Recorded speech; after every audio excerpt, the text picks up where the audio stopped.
Coming up on this week's edition of the Sports Desk, the El Camino College football team is simply on fire right now.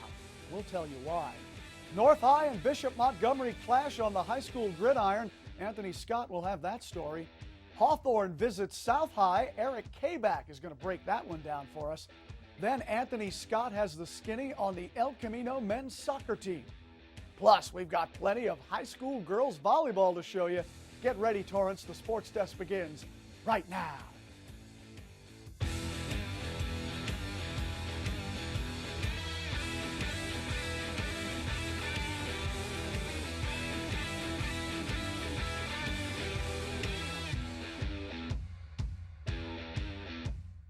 Welcome, everyone, to the only sports show designed with the Torrance sports fan in mind.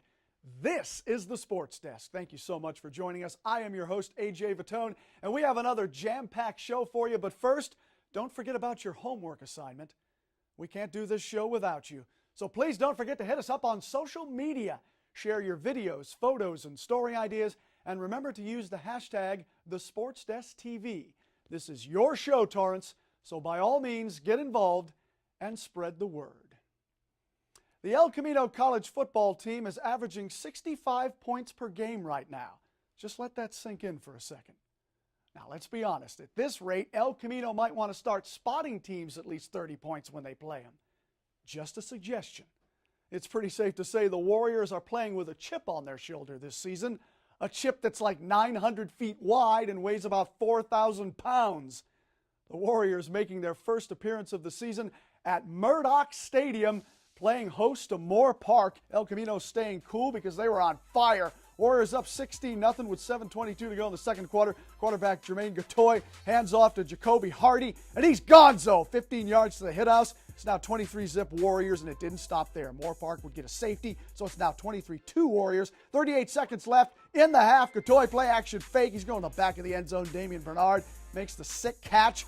24 yards on the play. Elko up 30-2 at the half. Second half now. Warriors leading 33-2 in the third. Cole Clayman at QB fakes the handoff under pressure, and watch this. Stephon Robinson, he is gonzo, G-O-N-E, good and plenty. 73 yards to the heezy fasheezy, and just like that, it's now 40-2 Warriors. Fourth quarter now, and it's more Jacoby Hardy. He takes the bacon and goes 8 yards to pay dirt. 515 yards of total offense in this one for Elko. That's a lot of yards, people. Warriors win their home opener easily by the final of 56-2. As I mentioned, the offense put up 515 yards. Count them, please. QB Cole Clayman entered the game in the second quarter, and you know what? He was a perfect 9 for 9 for 206 yards and 3 touches. The defense pitched a shutout in this bad boy, forcing a total of 6 Moorpark turnovers. Next up for Elko, they'll be back at home entertaining Grossmont. Now, during halftime of El Camino's game against Moorpark, a bunch of guys decided to party like it's 1987, and they had good reason. 87 was the year El Camino capped off a perfect season with a 24-6 victory over Taft in the national championship. And now, here we are 30 years later, and check this out. Head coach John Featherstone and several members of that national championship team were honored during a special ceremony at Murdoch Stadium. How cool is this? The champs posing for a team photo. That right there is what winning looks like. Players and coaches were sporting their championship rings from 1987, and legendary Coach Featherstone, overcome with emotion, was sporting an ear-to-ear grin. Wow, that's a lot of lives. Wow. I can't tell you how much it's been today with, I call them my sons, because we all had a chance to get together and have conversation. And I always tell them, every time we walk off this here, you're representing El Camino College and El Camino football. And we've had so many wonderful kids, wonderful kids. During that 87 season, the Warriors overcame adversity, including plenty of injuries, to finish the season a perfect 11-0. All right, to high school football now. The Saxons of North High have played all 3 of their games so far on the road. Recently, they were a little closer to home, though. The Saxons were visiting Bishop Montgomery, who found themselves at home for the second straight week. The Knights are trying to rebound from their season-opening loss to Linwood. The Saxons are also trying to bounce back from a loss. They were sporting a 1-1 record heading into this game. Sports Desk reporter Anthony Scott was at Bishop Montgomery for this all-Torrance matchup, and he has our story. 4 miles is all that separates Bishop Montgomery and North High School. When the two teams meet on the football field, there'll definitely be some bad blood shed. On the line for Bishop Montgomery, they're trying to avoid their first 0-2 start under coach Ed Hotchkiss. And for Bishop Montgomery, things did not start out well. On the first play from scrimmage, Makai Jordan takes this pass and turns it into a touchdown, blazing by Bishop Montgomery defenders for his first score of the day. North was up early, 6-0 on the Knights.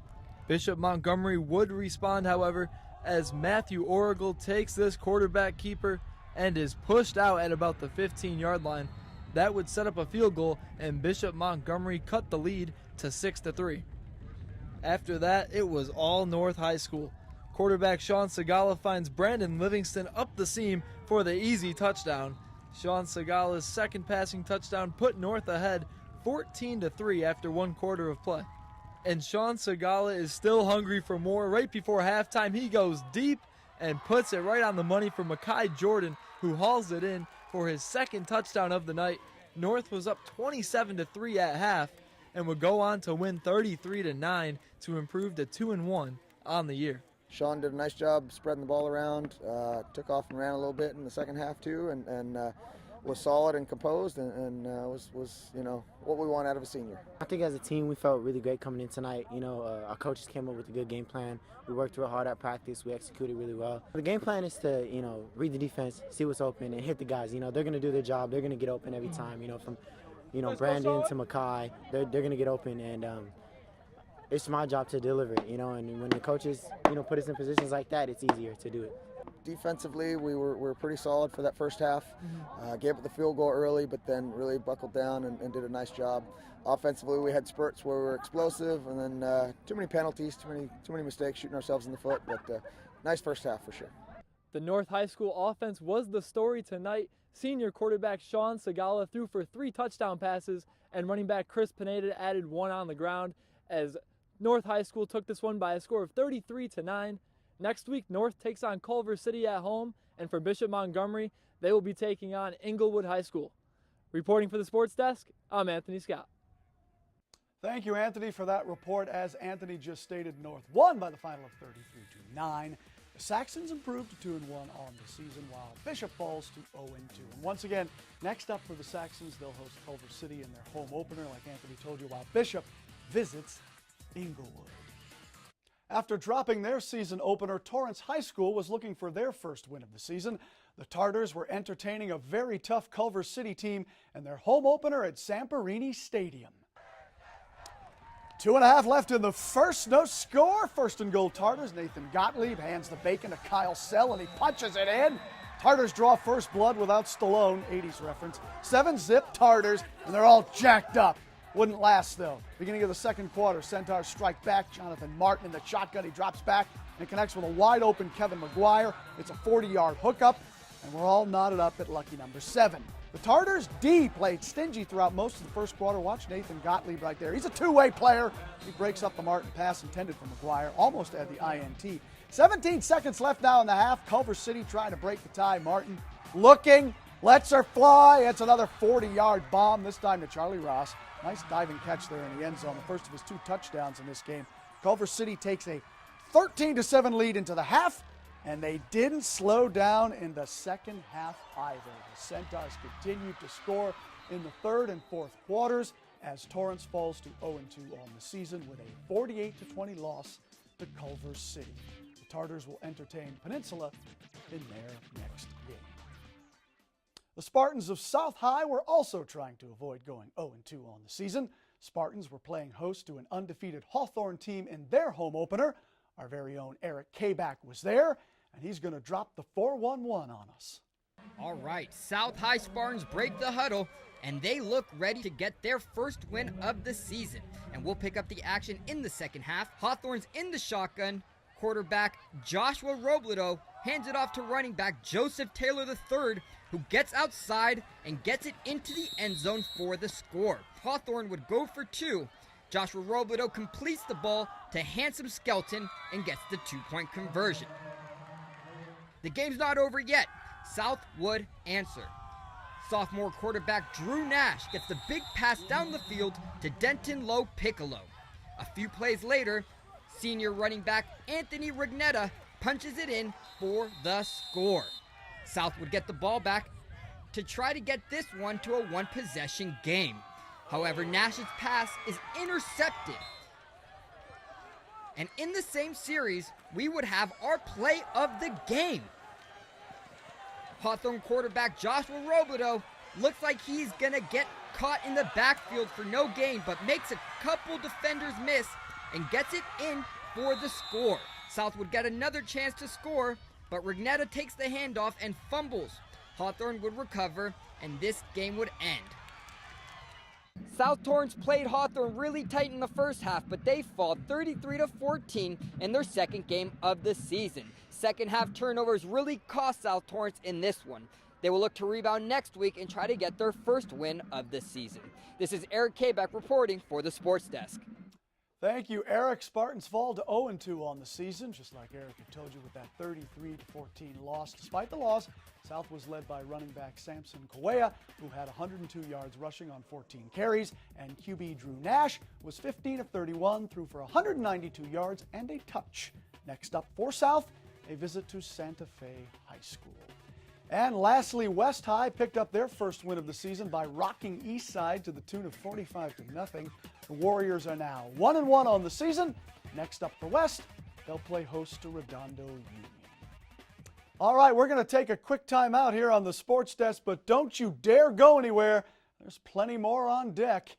Coming up, if it's high school girls volleyball you're craving, we've got you covered. South Bishop and Ambassador, we're back on the court, and we've got all the action for you. Stay with us. We'll be right back. So there you are, shuffling through a stack of resumes, and you come to mine. This is it. First impression. My way in. But here's the thing. Can my resume show you how I truly stand out? Can one piece of paper really tell you my whole story? Like that I was studying, going to night school while working 2 jobs just to help my parents pay for groceries. Or how anytime there was an opportunity, I was the first one to step up.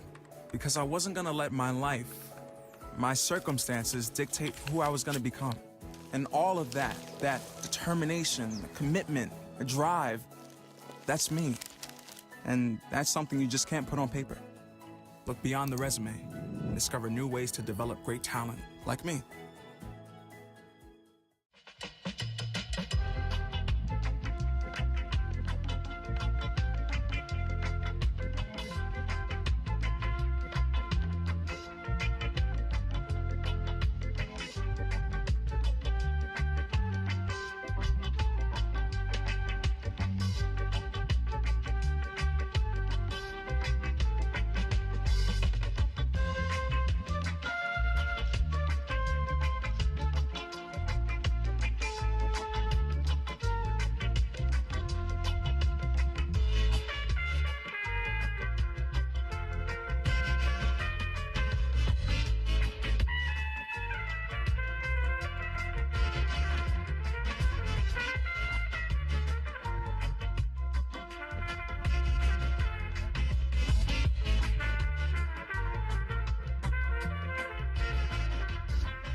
Welcome back, everyone. Remember to follow us on social media, Twitter, Instagram, Facebook. Share your story ideas, post your photos and videos. We want to hear from you, Torrance. After all, this is your show, so be sure to get involved. All right, the South High girls volleyball team displayed some concern because they hadn't practiced much heading into their game against Peninsula High School. You could have fooled Peninsula. The Spartans were looking for their 3rd win of the season as they were entertaining the Panthers. Spartans getting fired up to take on Peninsula. First set, Spartans on fire, up 10-3. Watch senior Lizzie Smith serving. Ace is the place for me. John Madden would be proud. Smith served up 4 aces in this one. It's now 10-4, good buddy. Spartans rolling. Just moments later, The lead is growing. This volley right here will lead to senior Kristen Fritchie, and she's assisting junior Lauren Walsh for a little killjoy. 15-6 Spartans now. Panthers started to go on a run, but the Spartans would have none of that. It's Lauren Walsh again. Killer bee killed. She led the team with 8 kills, 23-16 Spartans. South wins the first set, 25-17. Spartans looking good in the second set. South junior Sammy Kuo serving it up, and that's an ace in any language. Spartans win the second set and complete the sweep. Despite not having much practice, the Spartans showed a lot of poise and resolve. This is just the beginning of the season for us, and the game went really, really well. We stayed together, which we haven't really done in the past couple games, but we really stayed together and we fought through some really tough moments. And no matter who was on the court, we stayed together and we played our hardest, and I think that's the most important thing. I was really happy with this game. We had a rough start this season. This game, we practiced yesterday, it went really well, and then this game we really performed, and I thought it went really good. The Knights of Bishop Montgomery opened the season with a bang, running the table in the Tustin tournament. They finished that tourney, as you recall, pitching a shutout. As a result, the Knights were taking a 3-0 record into their home opener against Redondo Union. The Seahawks were also 3-0 heading into that one. To Bishop we go. Carolyn Vimoso and the Knights hosting Redondo Union after dropping the first set by the final of 25-13. Bishop trailing by 2 now in the second set. Watch Hope Fisher to Lauren Turner, and she's got the thunder that'll put you under. Knights down 1. Minutes later, Knights starting to fall behind. They're down 6 at this point. And that's when Julia Iacarino sets up fellow senior Carolyn Vimoso, who then would slam it home, putting Bishop back on the board. This cuts the deficit to 21-16. It's now 24-17 Seahawks. Bishop senior Brenna Starkey gets some help from the net, and that scores a point right there for the Knights. They're now down 24-18 in the second set. The ball didn't bounce Bishop's way. They would lose that set 25-18. Unfortunately for the Knights, there was more of the same in the third set. Let's just say the Seahawks of Redondo Union were just too strong in this one. Knights fall in 3 sets by the scores of 25-13, 25-18, and 25-13. Bishop Montgomery is now 3-1 on the season. The Lions of Ambassador High opened their season at home when they played host to Southlands Christian over at the LA Galaxy Center. The Eagles of Southlands were already 2-0 heading into this contest. Let's check out the highlights. Lions are getting ready for their first match of the season. In the first set, the score is knotted at 9. That's going to change. Watch the senior co-captains here. Alyssa Bobic setting up Tara Delk, and she pops it over the net. Nice try with the dive there, but that's going to score a point for Ambassador. 10-9 Lions. Moments later, it's now 12-11 in favor of the Lions. And check this out. Same result. Bobic to Delk, and she's killing them softly with her song, Killing Them Softly. We've got a Roberta Flack reference. Delk doing work, Lions up 13-11, but then the Eagles of Southlands Christian go on a run and take the lead with plays like this. Bobic to Delk again, but this time Delk was stuffed at the net. Eagles up 17-13. Coach Vigiano trying to rally the troops, but Southlands Christian proved to be too tough in this one, winning in 3 straight sets, 25-15, 25-7, and 25-17. The Lions dropped their season opener, but afterwards, senior Alyssa Bobic, despite the loss, was quite pleased with the way her team played. I thought the game went really well. It's our first game for the season, and half our team is new to volleyball, and the other half is playing new positions. I did not play setter last year. This is my first year playing setter. So I think we did really, really good for our first game in new positions, new people. In their next game, the Lions rebounded with a victory in 3 sets over Pathways Community. The Lions are now 1-1 on this season. Elsewhere in girls volleyball, the Saxons picked up their first win of the season, defeating King Drew High School in 3 straight sets. The Saxons are now 1-2 on this season. And the Warriors of West High traveled to Sarah High School and also won in 3 straight sets. West is now 3-4 on the season. College volleyball now, and guess what? The El Camino College women's team is, you got it, still undefeated. The Warriors are now a perfect 5-0 on the season, and here's why. Warriors secured their 5th straight win with a 3-1 victory in their match against Cyprus. Aiko Waters led the way with a team-high 14 kills on 37 swings, 10 digs, and 1 service ace. Jalen Motley also added 11 kills and 8 digs. Okay, we're going to take another quick pause for the cause, but whatever you do, don't move a muscle because you won't want to miss this. Still to come, Anthony Scott breaks down the El Camino and Irvine Valley men's soccer game. Plus, we'll show you how the Elko women's team did against Irvine Valley. You're watching the Sports Desk. Tell a friend. Don't stop there. Tell 2 friends. We'll be right back.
Let me tell you about the toughest guy on earth. He does the work of 2 jobs, but only gets paid for one. He's tough enough to feed the man that gave him a lifetime of nourishment. He has the crazy strength to lift the man that raised him up without even flinching. That's right. No Employee of the Month bonus check here. This guy, no. This warrior will always be by his father's side, even if his dad will hardly remember. Good luck finding a gym to train for that. If this guy isn't the toughest guy on the planet, then I don't know who is. Caregiving is tougher than tough. Find the care guides you need at aarp.org/caregiving. Welcome back. If you missed Santana's last performance, you missed one heck of a show. And I'm not speaking of Carlos either. I'm talking about Jason Santana, the sophomore on the El Camino College men's soccer team. That Santana was making sweet music against Irvine Valley recently. Don't believe me? Just ask Sports Desk reporter Anthony Scott. He was there, and he files this report. The El Camino men's soccer team came into Friday's matchup against Irvine Valley with a chance at their 2nd win of the season. All of last year, the Warriors only won 1 game, so a win today could really give El Camino the momentum it needs to make a serious run this season. Irvine Valley had their chances early as Eder Olivas is one-on-one with the goalie, but is stopped. A few moments later, it looks like a sure goal for the visitors until Steven Vincent comes out of nowhere to save the day. Here's Vincent on his incredible play. I saw Caesar coming out, and I saw him. I saw the forward beat him, and I saw that he was gonna take a shot. So I knew I had to stop that shot from going in. Early in the second half, El Camino forward Jason Santana finds himself one-on-one with the defender. Santana puts on the fancy footwork, gets by the defender, and scores to put El Camino on top 1-0. Jason Santana just loves those one-on-one opportunities. One-on-one, it's me against him, and I have confidence in my skill, and I know I could take him, so I trusted my skills, and I had the shot. The sophomore forward was not done yet. He gets a cheeky pass from Reyes Jaimes and delivers a strike into the back of the net. Jason Santana scores his 2nd of the day and extends El Camino's lead to 2-0. As a team, I just think it's finally clicking as a whole. We know that it's our season's. It's a matter of game by game, so everyone's putting the 100% effort, and that's all I ask for. Late in the second half, Irvine Valley made a valiant comeback effort, but El Camino goalie said no. Hector Gutierrez makes a couple beautiful saves to preserve the shutout victory. We haven't had a clean sheet yet this year, so it was good. It was definitely good to get that first shutout win that we needed. All 4 of them played really well for the most part. Obviously, 1 or 2 bad giveaways that we had, but for the most part, I think it was a pretty good effort overall. El Camino College was victorious today by the score of 2-0 over Irvine Valley College, thanks to 2 goals by forward Jason Santana. On top of that, the defense was able to hold Irvine Valley off the scoreboard and get a clean sheet for the first time this year. El Camino has a lot of momentum heading into Wednesday's game against Moorpark at home. Reporting for the Sports Desk, I'm Anthony Scott. Thank you, Anthony. With the win, the Warriors improved to 2-2-1 on the season. Goalie Carlos Amezcua finished with 8 saves. The Elko women's soccer team were still in search of their first win of the season. The Warriors were 0-2-1 heading into their recent contest against Irvine Valley. Would they finally scratch?